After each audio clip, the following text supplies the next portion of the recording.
Assalamualaikum warahmatullahi wabarakatuh. Yang kami hormati, Bapak Dr. Insinyur Syahrial Sadiq, M Engineering, MMMSI, selaku dosen pengampu mata kuliah evaluasi karyawan. Mohon izin, kami dari kelompok 4 akan mempresentasikan tentang bias dalam evaluasi kinerja, penyebab dan strategi pencegahan, kajian tentang bias halo efek, leniency, sentral tendensi, dan cara meminimalkannya. Evaluasi kinerja adalah proses krusial dalam manajemen sumber daya manusia yang berfungsi sebagai dasar pengambilan keputusan penting seperti promosi, penetapan kompensasi, pengembangan karyawan, dan pemutusan hubungan kerja dengan tujuan utama memberikan umpan balik yang objektif dan akurat mengenai kontribusi seorang karyawan terhadap tujuan organisasi. Namun, proses ini rentan terhadap kesalahan sistematis yang dikenal sebagai bias penilaian, yang secara tidak sadar mempengaruhi penilaian mereka dan menjauhkannya dari objektivitas. Dampak dari bias ini sangat signifikan. Penilaian menjadi tidak adil, moral karyawan menurun, dan efektivitas sistem manajemen kinerja menjadi dipertanyakan. Oleh karena itu, penting untuk memahami penyebab dan merumuskan strategi pencegahan terhadap bias dalam evaluasi kinerja untuk menciptakan sistem penilaian yang valid dan andal. Adapun bias-bias utama dalam evaluasi kinerja, yang pertama adalah halo effect atau efek halo.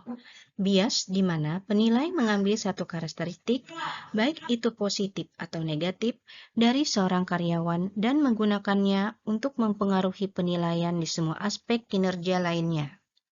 Contoh, seorang karyawan dinilai sangat tinggi dalam aspek kerjasama tim karena ia memiliki kepribadian yang ramah dan menyenangkan. Penilai kemudian memberi skor tinggi pada aspek kualitas pekerjaan dan inisiatif, meskipun kinerja aktualnya di kedua aspek tersebut biasa saja. Bias yang kedua adalah leniency dan strictness. Leniency bias adalah kecenderungan penilai untuk memberikan skor yang tidak proporsional dengan skor tinggi kepada semua karyawan tanpa memandang perbedaan kinerja aktual mereka. Strictness bias adalah kebalikan dari leniency, yaitu kecenderungan penilai untuk memberikan skor yang tidak proporsional dengan nilai rendah kepada semua karyawan. Penyebab perilaku dari leniency dan strictness ini adalah keengganan untuk menghadapi konflik, keinginan untuk disukai, atau keyakinan bahwa skor rendah akan merusak motivasi karyawan atau mencerminkan kegagalan manajemen sendiri. Sedangkan dalam strictness bias, penyebab perilakunya adalah standar pribadi yang terlalu tinggi atau keyakinan bahwa skor rendah akan mendorong peningkatan kinerja. Bias berikutnya adalah sentral tendensi. Bias di mana penilai menghindari pemberian skor yang terlalu tinggi atau terlalu rendah. Penilai cenderung mengelompokkan semua skor di sekitar rata-rata atau tengah-tengah skala penilaian, sehingga menempatkan perbedaan kinerja di antara karyawan. Contoh, pada skala 1-5, semua karyawan diberi skor 3 atau 4, meskipun ada yang berkinerja luar biasa, seharusnya 5, dan ada yang perlu ditingkatkan, seharusnya 1 atau 2. Penyebabnya adalah karena adanya kehati-hatian atau ketakutan mengambil risiko. Penilai berusaha meminimalkan potensi kesalahan atau menghindari kehausan untuk membenarkan penilaian ekstrim, tinggi atau rendah yang mungkin memicu perdebatan atau tuntutan dari karyawan atau manajemen. Adapun strategi pencegahan untuk meminimalisasi bias. 1. Peningkatan desain sistem dan alat. Dengan menggunakan strategi definisi kriteria yang jelas, atau menggunakan Behaviorally Anchored Rating Scales atau BARS. Implementasinya mengganti skala rating subjektif, misalnya baik, sedang, dengan deskripsi perilaku spesifik dan terukur untuk setiap level kinerja. Tujuannya, memaksa penilai untuk fokus pada perilaku yang teramati, bukan pada kepribadian karyawan, sehingga meminimalkan halo efek dan sentral tendensi. Yang kedua, menggunakan dokumentasi insiden kritis atau critical incident method.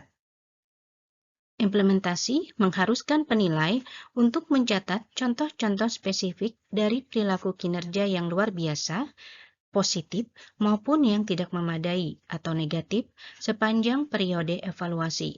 Tujuannya, mengurangi ketergantungan pada memori jangka pendek yang sering bias dan memerangi leniency atau strictness dengan menuntut bukti nyata.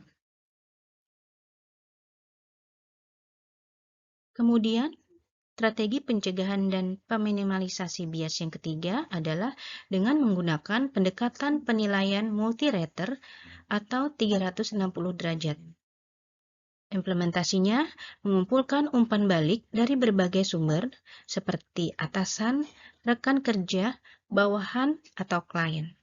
Tujuannya untuk mendapatkan perspektif yang lebih luas dan menyeimbangkan bias individu penilai seperti leniency atau strictness dengan nilai rata-rata dari banyak pihak.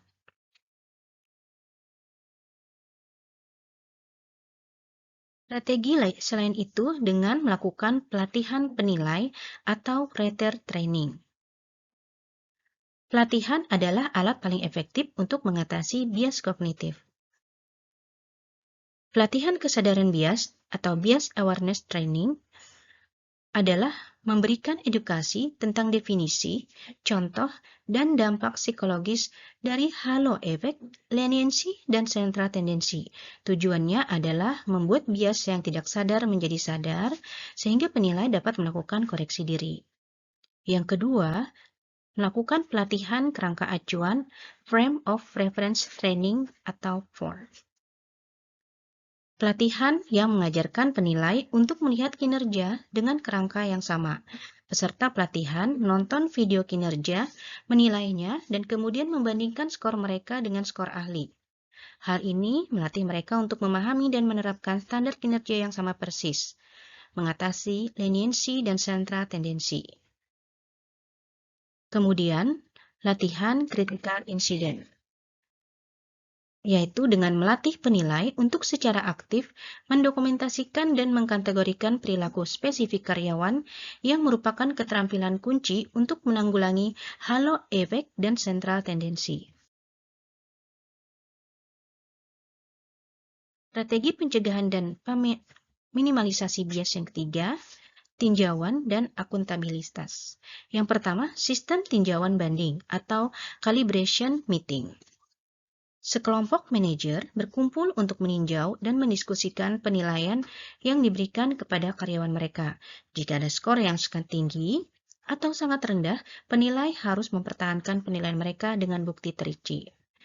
Kemudian, yang kedua adalah dengan analisis data pasca penilaian, di mana tim SDM menganalisis distribusi skor di setiap departemen. Jika ditemukan pola yang mengarah pada leniency atau sentral tendensi, penilai di departemen atau di organisasi tersebut diidentifikasi dan diberikan pelatihan tambahan atau konsultasi. Penutup, bias dalam evaluasi kinerja adalah masalah psikologis dan perilaku yang melekat dalam proses penilaian manusia. Bias-bias ini secara signifikan dapat merusak objektivitas, validitas, dan keadilan sistem evaluasi kinerja. Dengan meminimalkan dan mencegah bias, organisasi tidak hanya meningkatkan akurasi data kinerjanya, tetapi juga memperkuat budaya kerja yang adil dan transparan. Evaluasi kinerja yang bebas bias akan menjadi alat yang kuat untuk pengembangan karyawan, bukan sekedar tugas administratif yang memberatkan. Demikian presentasi dari kami, semoga bermanfaat. Mohon maaf jika ada kekurangan. Wabillahi taufiq wal hidayah. Wassalamualaikum warahmatullahi wabarakatuh.